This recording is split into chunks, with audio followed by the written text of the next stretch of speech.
इस बार पाकिस्तान के एथलीट अरशद नदीम ने एक नई तारीख रकम कर दी है। लोगों को हैरान कर दिया है और वो मेंस लेवल का गोल्ड मेडल जीत गए, जबकि नीरज चोपड़ा ने इस बार सिल्वर मेडल जीता। पाकिस्तान ओलंपिक खेलों में 32 साल बाद अपना पहला मेडल जीता है और यह मेडल भी 2 नए वर्ल्ड रिकॉर्ड के साथ जीता है। 27 साल के अरशद नदीम ने फाइनल में 92.97 मीटर का थ्रो फेंका, जो एक नया वर्ल्ड रिकॉर्ड है। लगभग आप समझ लीजिए कि 93 मीटर्स ही इसको कह सकते हैं आप। बहुत लंबा थ्रो था। उससे पहले ओलंपिक खेलों में साल 2008 में नॉर्वे के खिलाड़ी ने 90.57 मीटर का थ्रो फेंका था और उन्होंने गोल्ड मेडल जीता था। लेकिन अरशद नदीम ने तो इस रिकॉर्ड को भी तोड़ दिया और एक नया वर्ल्ड रिकॉर्ड ही बना दिया। यही नहीं, उन्होंने अपने आखिरी चांस में भी 91.79 मीटर का थ्रो फेंका, जो पिछले वर्ल्ड रिकॉर्ड से ज्यादा था। और फाइनल में उन्होंने लगातार 2 बार 90 मीटर के टारगेट को छुआ, जो किसी अचीवमेंट से कम नहीं। फाइनल में अरशद नदीम के अलावा कुल 11 खिलाड़ी और भी थे और उन सभी खिलाड़ियों के पास 6-6 मौके थे, लेकिन कोई भी खिलाड़ी 90 मीटर के टारगेट को छू नहीं पाया, जबकि अरशद नदीम ने एक बार नहीं बल्कि 2 बार 90 मीटर को पार किया और गोल्ड मेडल जीतकर वो पाकिस्तान को ओलंपिक खेलों के मैदान में इंडिया से काफी आगे ले गए। अरशद नदीम के बाद नीरज चोपड़ा ने कोशिश तो बहुत की और उन्होंने 89.54 का थ्रो फेंका और वो सिल्वर मेडल जीतकर दूसरे नंबर पर रहे। वो भी 90 के टारगेट को छू नहीं पाए, जबकि पिछले ओलंपिक खेलों में नीरज ने गोल्ड मेडल जीता था। इससे बड़ी बात यह कि साल 2016 में साउथ एशियन गेम्स से लेकर साल 2023 की वर्ल्ड एथलेटिक चैंपियनशिप्स तक नीरज चोपड़ा और अरशद नदीम के बीच कुल 9 बार सीधा मुकाबला हुआ और सभी मुकाबलों में नीरज चोपड़ा अरशद नदीम से हर बार आगे रहे। लेकिन जिस दिन सबसे बड़ा मौका था, जिस दिन सबसे बड़ा मुकाबला था, जिस दिन सबसे बड़ा मैच था, पूरी दुनिया देख रही थी, उस दिन वो अरशद नदीम को बीट नहीं कर पाए। पिछले ओलंपिक खेलों में जब नीरज चोपड़ा ने गोल्ड मेडल जीता, तब अरशद नदीम ब्रॉन्ज मेडल भी नहीं जीत पाए थे और 5वें नंबर पर रहे थे।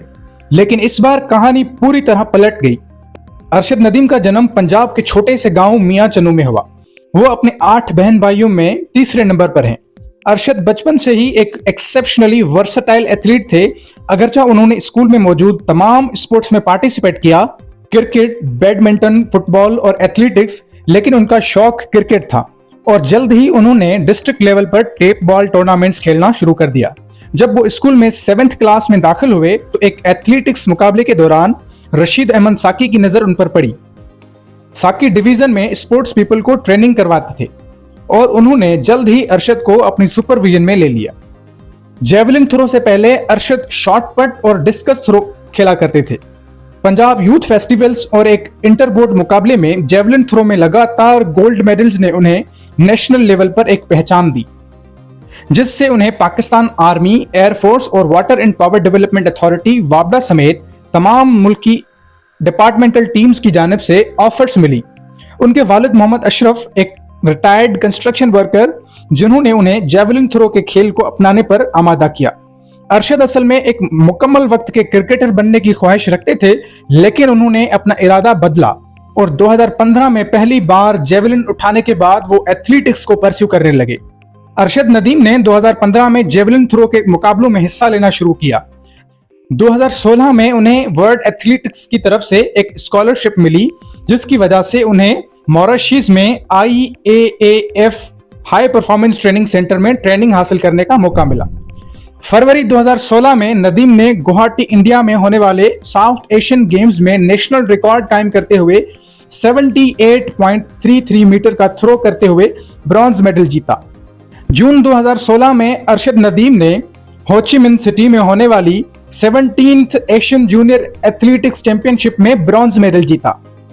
मई 2017 में नदीम ने बाकू में होने वाले इस्लामिक सॉलिडरिटी गेम्स में 76.33 मीटर का थ्रो फेंककर ब्रॉन्ज मेडल जीता।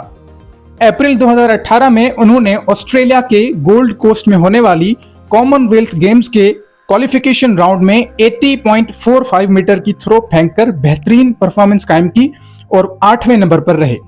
2018 के कॉमनवेल्थ गेम्स के इख्तिताम के बाद अरशद नदीम को कमर में एक चोट लगी।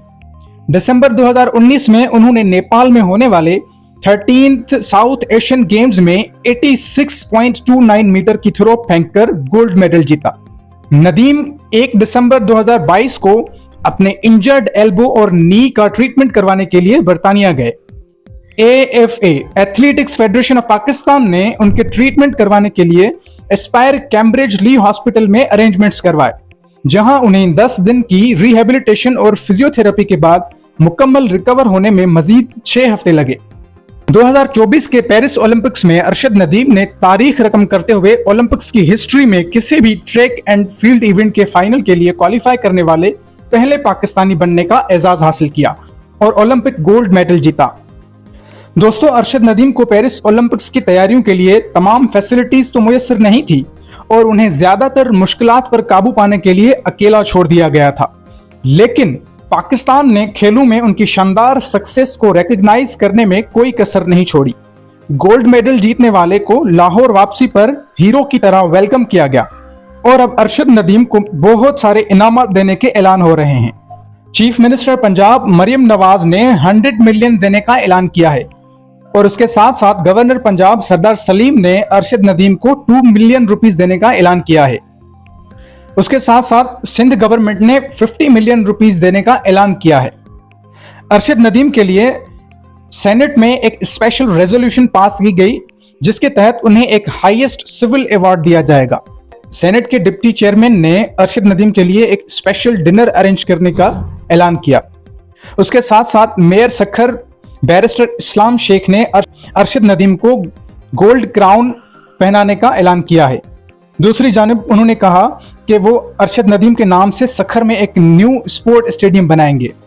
उसके साथ साथ मेयर कराची मुर्तजा वहाब ने यह कहा है कि वो कराची में अरशद नदीम के नाम से एथलेटिक्स एकेडमी बनाएंगे। लेकिन दोस्तों, होना यह चाहिए था कि अगर ये सब कुछ अरशद नदीम के लिए पहले किया जाता, अगर उन्हें हुकूमत फाइनेंशियल सपोर्ट करती और फैसिलिटीज प्रोवाइड करती, तो शायद वो इतनी डिफिकल्टीज फेस ना करता और बड़ी आसानी से ही जिस तरह उन्होंने शानदार सक्सेस हासिल की वो कर पाते। लेकिन दोस्तों, जब अरशद नदीम मैच खेल रहे थे, उस वक्त पाकिस्तानी प्राइम मिनिस्टर शहबाज शरीफ ने उनका मैच देखा और मैच देखते हुए उन्होंने एक वीडियो बनवाई जिनमें उन्होंने अपनी तारीफ करवाई। अरशद नदीम जब रात को एयरपोर्ट पर पहुंचे तो उनका एक जबरदस्त इस्तकबाल और वेलकम किया गया, लेकिन दूसरी जानब PMLN के कुछ मिनिस्टर्स वहां पर पहुंचे और अरशद से वो सीक्रेटली बातें करते रहे और उसके साथ साथ 1 बाय 1 उन्होंने वहां पे स्पीच भी दी, यानी वो क्रेडिट लेना चाह रहे थे। और वहां से जब अरशद नदीम को बस पे बिठाकर ले जाया गया वेलकम के लिए, तो बस के ऊपर चीफ मिनिस्टर पंजाब मरियम नवाज की फोटो लगी थी। हालांकि वहां पे तो फोटो अरशद नदीम की होनी चाहिए थी, जो कि एक ओलंपिक्स चैंपियन बना है और उसने अपने दम पर, अपनी मेहनत पर मुश्किलातों को फेस करते हुए बगैर किसी सपोर्ट के इतना बड़ा मकाम हासिल किया है और पाकिस्तान का नाम रोशन किया है।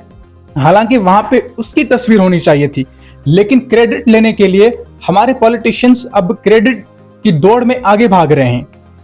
लेकिन दोस्तों, एक कहावत है कि success has many fathers but failure is orphan, यानी कामयाबी के कई बाप होते हैं जबकि नाकामी यतीम होती है। जब आप कामयाब हो जाते हैं तो आपको हर कोई सपोर्ट करता है, लेकिन अगर आप नाकाम हैं तो आपसे कोई भी पूछेगा नहीं। यही कहानी है अरशद नदीम की।